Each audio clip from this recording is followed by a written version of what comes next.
बिस्मिल्लाहिर्रहमानिर्रहीम। अस्सलाम वालेकुम दोस्तों मैं हूं नुमान हुसैन। कैसी हैं आप? उम्मीद है आप सब ठीक होंगे। मैं लाया हूं आज आपके लिए कमर्शियल सीख कबाब की ऑथेंटिक रेसिपी, वो भी रेस्टोरेंट स्टाइल में।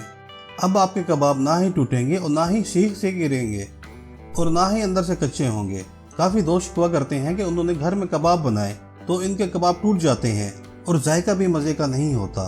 तो दोस्तों मैं बताऊंगा आपको रेस्टोरेंट के खुफिया इंग्रेडिएंट्स और खुफिया ट्रिक्स, जिससे आपके कबाब ना ही टूटेंगे और जायका भी बहुत कमाल का होगा और कबाब अंदर तक जूसी होंगे। ये मैं आपको अपने होटल की ओरिजिनल और ऑथेंटिक रेसिपी आपको बता रहा हूँ। यूट्यूब पर आपको ये कोई नहीं बताएगा। मैं बताऊंगा आपको डिटेल से, आसान तरीके से और स्टेप बाय स्टेप बताऊंगा, ताकि ईद पर जब ये बीफ कबाब आप घर पर बनाएं तो आपको बिल्कुल रेस्टोरेंट वाले जायके का मजा आएगा। वीडियो को आपने कहीं से स्किप नहीं करना, वीडियो को आपने पूरा देखना है। आइए चलते हैं मेकिंग की तरफ। बिस्मिल्लाहिर्रहमानिर्रहीम। सीख कबाब बनाने के लिए हम लेंगे 1 किलो बीफ का कीमा। गोश्त को अच्छे से धोकर खुश्क करके कीमा बना लिया था।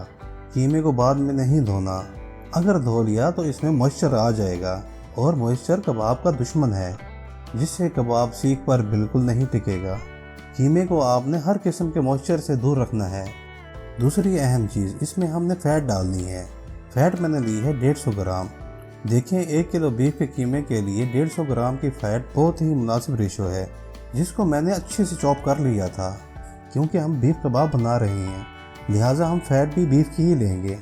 फ़ैट कबाब का अहम हिस्सा है, जो कबाब को बहुत ही कमाल का फ्लेवर देगा और कबाब को बहुत ही जूसी कर देगा और कबाब को अच्छी पकड़ देगा, जिससे कबाब टूटेंगे भी नहीं।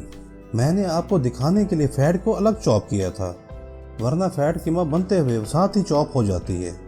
इसके बाद इसमें लहसुन अदरक का पेस्ट जाएगा, जिसकी रेशो 1 kg बीफ के लिए 35 ग्राम होती है। 1 किलो बीफ के लिए सब्ज़ मिर्चें हम लेंगे तकरीबन 50 ग्राम और 500 ग्राम प्याज देंगे। इन सारी चीज़ों की मिकदार 1 kg कीमे के हिसाब से बहुत ही मुनासिब है और परफेक्ट भी। आइए चलते हैं नेक्स्ट स्टेप की तरफ। अब हम प्याज को अच्छे तरीके से चॉप कर लेंगे। दोस्तों देखें, प्याज को चॉप करने के बाद इसका पानी अच्छी तरह से निचोड़ लिया था। दोस्तों यहाँ ये बात इंतहाई अहम है कि प्याज को अगर बगैर पानी निकाले कीमे में डाल दिया और प्याज का पानी कीमे में शामिल हो गया तो कबाब सारे के सारे टूट जाएंगे। आप चाहें तो प्याज का पानी हाथ की मदद से या फिर मलमल के कपड़े में डाल कर भी निकाल सकते हैं। ये प्याज अब बिल्कुल खुश्क हैं। इसको मैं कीमे में डाल दूंगा और साथ ही फ़ैट भी कीमे में डाल दूंगा। अब इन तीनों चीज़ों को चॉपर में डाल देंगे ताकि ये मज़ीद बारीक और आपस में यकजान हो जाएं, और साथ ही तकरीबन 50 ग्राम सब्ज़ मिर्चें भी डाल देंगे और इनको अच्छी तरह से चॉप कर लेंगे। कीमे और फ़ैट को हमने मोटा नहीं रखना, ये जितने बारीक होंगे कबाब में जगड़ इतनी ही ज़्यादा होगी। कीमा अच्छी तरह से चॉप हो गया है। अब हम इसको दूसरे बर्तन में निकाल लेंगे और बाकी बचे हुए कीमे को भी इसी तरह चॉप कर लेंगे। ले जी, कीमा अच्छी तरह से चॉप हो गया है और चारों चीज़ें अच्छी तरह से यकजान हो चुकी हैं। देखें ये कितना नरम व मुलायम है और कितना बेहतरीन टेक्सचर आया है। अब हम इसमें डालेंगे सादा नमक 25 ग्राम। मैंने आपको एक परफेक्ट रेसिपी बतानी है, इसलिए सारे इंग्रेडिएंट्स ग्राम में बताऊंगा। 25 ग्राम तकरीबन 1.5 टेबल स्पून होता है। 6 ग्राम हम इसमें डालेंगे सूखा धनिया पाउडर, जो तकरीबन ½ टी स्पून होता है। लाल मिर्च पाउडर डालेंगे 12 ग्राम, जो तकरीबन 1 टीस्पून होता है। और आप डालेंगे कुटी हुई लाल मिर्च 12 ग्राम, ये भी 1 टीस्पून होता है। अजवाइन का पाउडर जाएगा 6 ग्राम, तकरीबन ½ टीस्पून। सफ़ेद मिर्च जाएगी इसमें 12 ग्राम, तकरीबन 1 टीस्पून, जो कबाब में शानदार टेस्ट लेके आएगी। गरम मसाला लेंगे हम 12 ग्राम, जो कि 1 टीस्पून है। कीमे को टेंडर करने के लिए हम इसमें डालेंगे 6 ग्राम मीठा सोडा, जो तकरीबन ½ टीस्पून होता है।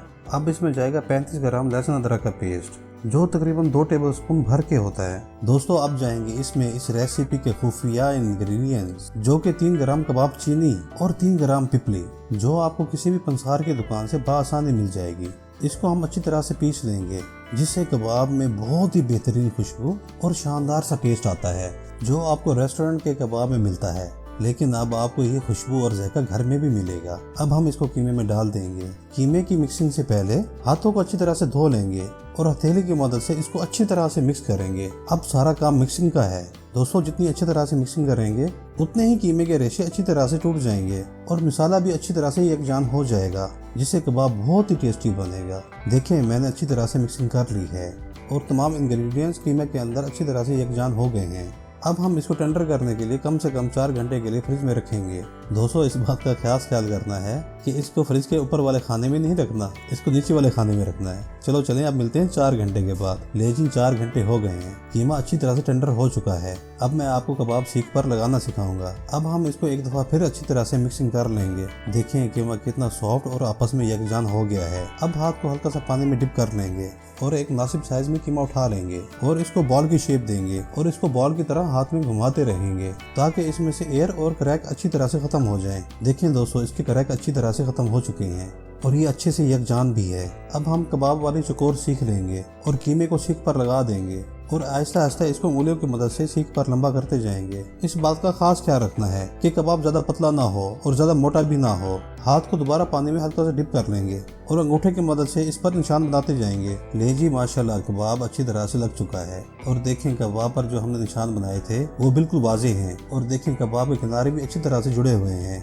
अब इसी तरह से हम सारे कबाब तैयार कर लेंगे। ले जी माशाल्लाह, सारे कबाब तैयार हो चुके हैं। कबाब का साइज आप कम या ज्यादा भी कर सकते हैं। मेरे मुताबिक ये साइज बिल्कुल मुनासिब है क्योंकि बीफ के कबाब पकते वक्त थोड़े से छोटे हो जाते हैं। अब चलते हैं भट्टी की तरफ और इनको कुक करते हैं। भट्टी को हमने पहले ही तैयार कर लिया था। कोयले बेहतरीन तैयार हो गए हैं। अब हम कबाब वाली सीखों को भट्टी पर रख देंगे। दोस्तों इस बात का खास ख्याल करना है कि कोयले की आग तेज ना हो। अगर आग तेज होगी तो कबाब ऊपर से जल जाएगा और अंदर से कच्चा होगा। कबाब की साइडें हम साथ साथ चेंज करते रहेंगे ताकि कबाब हर साइड से अच्छी तरह से पक जाए। देखें कबाब कितने जूसी हैं, फैट मेल्ट होकर बाहर आ रही है। वैसे इस मौके पर कबाब के ऊपर घी लगाया जाता है, लेकिन हमने फैट की मिकदार मुनासिब रखी है, हमें घी लगाने की जरूरत नहीं है। ले जी माशाल्लाह, कबाब तैयार हो गए हैं। दोस्तों देखिए ये कितना जूसी है और बेहतरीन कुक हुआ है। इसको बटर पेपर की मदद से सीख से उतार लेंगे। आप चाहें तो इसके लिए अखबार का इस्तेमाल भी कर सकते हैं। इसी तरह हम सारे कबाब कुक कर लेंगे। फिर चलते हैं, मैं आपको इसकी फाइनल लुक दिखाता हूँ। ले जी माशाल्लाह माशाल्लाह, कबाब की फाइनल लुक कितनी प्यारी आई है। आपने इसी तरह घर वालों को या मेहमानों को सर्व करने से पहले कबाब के साथ सलाद की डेकोरेशन कर लेनी है, जिस तरह रेस्टोरेंट में डेकोरेशन की जाती है।